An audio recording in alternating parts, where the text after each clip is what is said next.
Patuloy na hinihikayat ng Social Security System ang mga miyembro nito na naapektuhan ng mga nagdaang bagyo na samantalahin ang alok na calamity loan ng ahensya.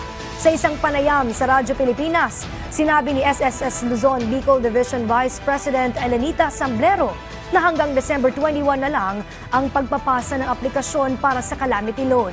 Maaaring mag-file ng calamity loan ang mga miyembro ng SSS na nakatira sa mga lugar na isinailalim sa state of calamity. Samantala, hinihikayat din ng mga SSS pensioners na mag-file ng 3 buwang advance na pensyon na makatulong din sa kanilang pagbangon mula sa epekto ng kalamidad. The calamity loan will end on December 21 na po yung last day of the filing. And also for our pensioners, pwede po sila mag-request ng 3 months advance ng pension nila. So they just have to apply po online. Pwede po ito, open po sa ngunyan. Especially kita digdi sa Bicol na medyo na tinamaan kita ni Christine.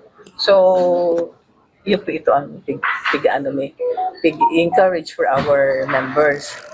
And also the renewal of loan, nandyan pa rin, ordinary.